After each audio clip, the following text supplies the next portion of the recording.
ओम दुंग दुर्गाय नमः। जय माता दी दोस्तों, आपके अपने चैनल धर्म साधना में आपका बहुत बहुत स्वागत है। माँ भगवती दुर्गा की कृपा आप और आपके पूरे परिवार पर सदा सर्वदा बनी रहे। दोस्तों, नवरात्रि में जब हम माँ भगवती की आराधना करते हैं तो अपने घर में चौकी की स्थापना करते हैं। चौकी पर कलश की स्थापना की जाती है, माँ भगवती को विराजित किया जाता है और इसके साथ ही अखंड दीपक प्रज्वलित करते हैं, नवग्रह बनाते हैं, षोडश मातृका बनाते हैं, जवारे बोते हैं। तो इस तरह से माँ दुर्गा की नवरात्रि में पूजा आराधना की जाती है, जो कि श्रेष्ठ विधि है नवरात्रि पूजन की, माँ भगवती के पूजन की। क्योंकि जब हम कलश की स्थापना अपने घर में करते हैं तो उस कलश में हम सभी देवी देवताओं का आवाहन करते हैं, और जब प्रतिदिन हम पूजा करते हैं माँ भगवती दुर्गा की तो सभी देवी देवताओं की पूजा एक साथ हो जाती है। और इस प्रकार से जब हम पूजा आराधना प्रतिदिन नवरात्रि में करते हैं तो इसके बहुत ही शुभ फल प्राप्त होते हैं और समस्त प्रकार की कामनाएं पूर्ण होती हैं, माँ भगवती की विशेष कृपा प्राप्त होती है।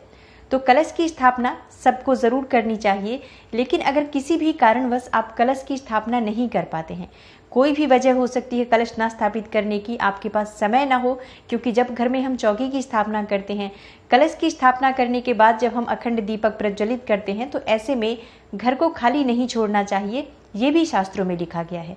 और अगर आपके पास समय ना हो कि आप पूरे समय घर में न रह पाते हो, कोई अकेले रहता है या कोई नौकरी करते हैं, आप जॉब पर जाते हैं, समय के अभाव में भी कई बार हम कलश की स्थापना या अखंड दीपक प्रज्वलित नहीं कर पाते हैं। तो ऐसे में किस प्रकार से माँ भगवती की आराधना करें, तो आप लोगों के प्रश्न आए हैं कमेंट बॉक्स में कि बिना कलश स्थापित किए और बिना अखंड दीपक प्रज्वलित किए किस प्रकार से हम नवरात्रि में पूजन करें और किस मंत्र का जाप करें जिससे कि मन की समस्त कामनाएं पूर्ण हो और नवरात्रि व्रत का, नवरात्रि की पूजा का हमें समस्त लाभ प्राप्त हो।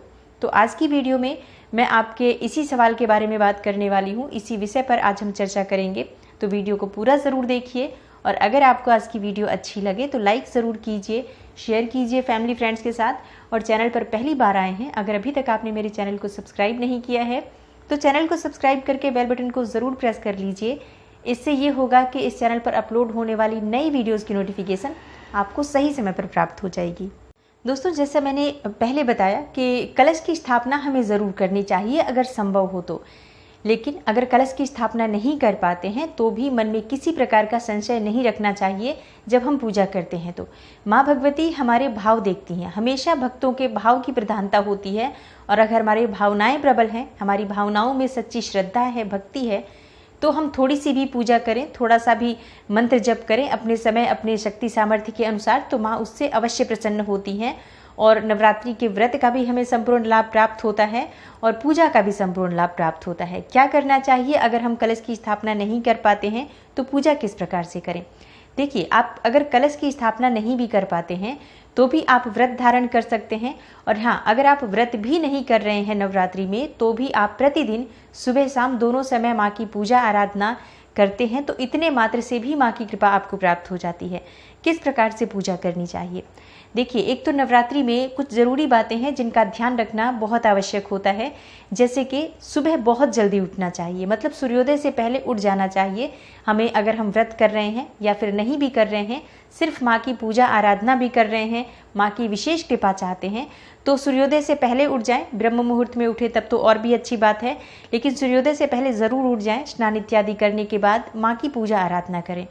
एक चीज़ का ध्यान आप रखें, जब नवरात्रि में हम पूजा आराधना करते हैं तो काले और नीले रंगों का प्रयोग नहीं करना चाहिए, मतलब बहुत अधिक गहरे रंगों का प्रयोग नहीं करना चाहिए।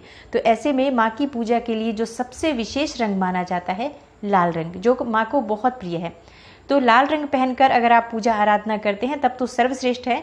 लेकिन अगर आप हर रोज़ लाल रंग के वस्त्र धारण नहीं करना चाहते हैं तो ऐसे में सिर्फ वर्जित रंगों से बचें। जैसे कि लाल रंग अगर आप नहीं पहन पाते हैं तो काले, नीले और बहुत अधिक गहरे रंगों का प्रयोग ना करें। हल्के गुलाबी या पीले रंग के वस्त्र धारण करें। इसके अलावा आप दूसरे कोई भी रंग पहन सकते हैं। इस प्रकार से आपको वस्त्रों पर अपने ध्यान देना है।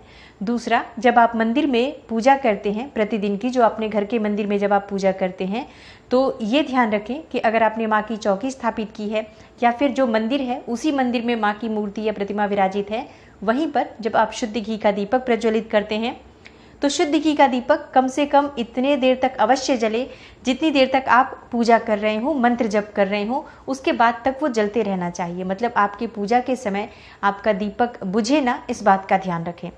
और जब आप पूजा करते हैं तो जल का पात्र भी आपके मंदिर पर रोज होना चाहिए।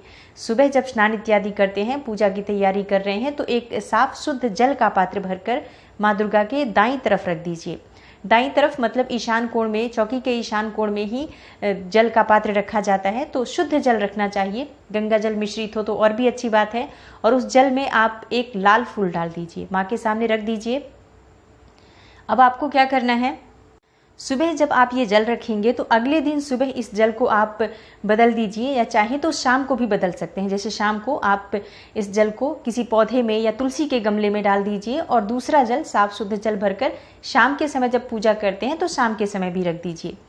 ध्यान रखें, जो पात्र आपने मंदिर पर रखा हुआ है वो स्टील का नहीं होना चाहिए, पीतल का होना चाहिए, या फिर तांबे का हो, चांदी का हो। मतलब स्टील को वर्जित माना गया है, लौह धातु मानी गई है, तो स्टील का पात्र ना हो पूजा में, इस बात का ध्यान रखें। ये जल का पात्र आप प्रतिदिन ज़रूर परिवर्तित कर दें। जैसे कि आज सुबह रखते हैं तो शाम को कर दें तो और भी अच्छी बात है, शाम को दूसरा जल भरकर रख दीजिए। नहीं तो फिर अगले दिन सुबह तक आप वो जल रखें और सुबह अगले दिन वो जल आप किसी भी गमले में या पौधे में डाल दीजिए। तो हर रोज़ आप एक जल का पात्र जरूर रखें अपने मंदिर पर, इस बात का आपको ध्यान रखना है। और सुबह शाम दोनों समय माँ को भोग ज़रूर लगाएं। भोग में क्या लगाएं? देखिए, वैसे तो भोग में माँ दुर्गा के अलग अलग स्वरूपों के अनुसार भोग बताया गया है, जो कि मैंने वीडियो पहले से ही चैनल पर अपलोड की हुई है, तो आप चाहें तो वहाँ से देख सकते हैं। और वही भोग आप चाहें तो प्रतिदिन लगा सकते हैं, हर रोज़ के अलग अलग भोग। लेकिन अगर आप ऐसा नहीं करते हैं तो जो भी आपकी श्रद्धा हो सकती हो, सामर्थ्य के अनुसार कोई भी फल माँ को भोग लगा सकते हैं, या किसी भी मिठाई का भोग आप लगा सकते हैं। माँ को अगर आप श्रद्धापूर्वक बतासे का भी भोग अर्पित करेंगे तो माँ उसे स्वीकार करती हैं। लेकिन हम पूरा प्रयास करते हैं अपनी तरफ से कि हम अपनी शक्ति से, सामर्थ्य से बढ़कर कहीं माँ को चीज़ें अर्पित करें, जिससे कि वो प्रसन्न हो, हम पर कृपा करें। तो आप फलों का भोग, कोई सा भी फल, विशेषकर केले का भोग माँ को अर्पित किया जाता है। अनार माँ को बहुत प्रिय है, तो अनार का भोग आप लगा सकते हैं। इस प्रकार से कोई भी भोग, लेकिन दोनों समय ज़रूर लगे, इस बात का ध्यान रखें। दोनों समय मतलब सुबह के समय जब आप पूजा करें, और शाम को संध्या काल में, विशेष रूप से संध्या वंदन के समय में पूजा ज़रूर करें। शुद्ध घी का दीपक प्रज्वलित करें, माँ को भोग लगाएं, शाम को भी आरती करें, सुबह भी आरती करें। और इस प्रकार से आपको प्रतिदिन माँ की पूजा करनी है। पान के पत्ते पर लौंग, इलायची, सुपारी रखकर हर रोज़ सुबह माँ को ज़रूर अर्पित करें। और हाँ, माँ को लाल पुष्प बहुत प्रिय है, तो लाल पुष्प ज़रूर माँ को प्रतिदिन चढ़ाएं। गुड़हल का फूल, ऐसा कहा जाता है कि माँ को बहुत प्रिय है, तो गुड़हल के फूल को आप प्रतिदिन माँ को अर्पित कर सकते हैं। या ना उपलब्ध हो तो आप गुलाब के फूल भी माँ को अर्पित कर सकते हैं। कोई भी लाल फूल अगर आप माँ को चढ़ाते हैं तो माँ प्रसन्न होती हैं। तो इस प्रकार से माँ की पूजा में आपको इन बातों का ध्यान रखना है। अब बात करें कि मंत्र जप कौन सा करना चाहिए जिससे कि माँ प्रसन्न हो। देखिए, मंत्र तो माँ दुर्गा का नवार्ण मंत्र श्रेष्ठ माना गया है। नवार्ण मंत्र की साधना से सभी प्रकार की कामनाएं पूर्ण हो जाती हैं, समस्त प्रकार की। तो नवार्ण मंत्र है ओम ऐं ह्रीं क्लीं चामुंडाय विच्चे। इस मंत्र का कम से कम हमें प्रतिदिन 108 बार जप जरूर करना चाहिए, यानी कि एक माला। तो आप लाल रक्त चंदन की माला से इस मंत्र का जप कर सकते हैं, या फिर अगर ये माला आपके पास ना हो तो आप रुद्राक्ष की माला से भी माँ भगवती के मंत्र का जाप कर सकते हैं। तो आप नवार्ण मंत्र का जप अगर करते हैं तो आपके मन की समस्त कामनाएं पूर्ण हो जाती हैं। लेकिन अगर आपकी कोई विशेष कामना है और उसके लिए आप कोई विशेष मंत्र जप कर रहे हैं, जैसे कि संतान प्राप्ति के लिए कोई मंत्र जप करना चाहते हैं, विवाह के लिए कोई मंत्र जप कर रहे हैं, या लक्ष्मी प्राप्ति के लिए कोई अलग से किसी मंत्र का अनुष्ठान करना चाहते हैं, तो आप इस प्रकार से उस मंत्र का भी अनुष्ठान या जप कर सकते हैं। लेकिन अगर आप प्रतिदिन माँ भगवती दुर्गा के इस नवार्ण मंत्र का जप करते हैं तो श्रेष्ठ रहेगा। तो 108 बार आप इस मंत्र का जप करने के बाद अपनी इच्छानुसार किसी भी मंत्र का जप कर सकते हैं। और हाँ, प्रतिदिन माँ दुर्गा का अलग अलग स्वरूप भी होता है, जैसे कि पहले दिन माँ शैलपुत्री की पूजा होती है और दूसरे दिन माँ ब्रह्मचारिणी की। तो प्रतिदिन की जो माँ दुर्गा का स्वरूप है, उनके बीज मंत्र का जप भी हमें एक माला जरूर करना चाहिए। तो माँ दुर्गा के हर स्वरूप के अनुसार बीज मंत्र कौन कौन से होते हैं, इस पर भी मैंने पहले से वीडियो दी हुई है, तो आप उस वीडियो को देख लीजिए। क्योंकि हर दिन अगर आप उस स्वरूप के अनुसार बीज मंत्र का जप करने के बाद नवार्ण मंत्र का जप करते हैं उसके बाद आप चाहें तो अपनी कामना के अनुरूप कोई और मंत्र भी जप सकते हैं, या दुर्गा सप्तशती का पाठ करना चाहते हैं तो पढ़ सकते हैं, दुर्गा चालीसा का पाठ कर सकते हैं। इस प्रकार से भक्त अपनी श्रद्धा, अपनी सामर्थ्य के अनुसार, अपनी इच्छा और कामना के अनुसार मंत्र जप करते हैं। लेकिन माँ दुर्गा को प्रसन्न करने का, समस्त कामनाओं को पूर्ण करने का और माँ दुर्गा की कृपा पाने का जो महामंत्र है वो नवारण मंत्र है, ओम ऐं ह्रीं क्लीं चामुंडाय विच्चे। तो इस मंत्र का अधिक से अधिक जप करने से सभी प्रकार की कामनाएं पूर्ण हो जाती हैं। दोस्तों, अगर आप नवरात्रि में कलश की स्थापना नहीं कर पाते हैं, अखंड दीपक नहीं प्रज्वलित कर पाते हैं, तो इस प्रकार से अगर आप पूजा आराधना करें तो आपके जीवन की समस्त परेशानियों का समापन माँ दुर्गा कर देती हैं और समस्त प्रकार की कामना भी पूर्ण हो जाती है।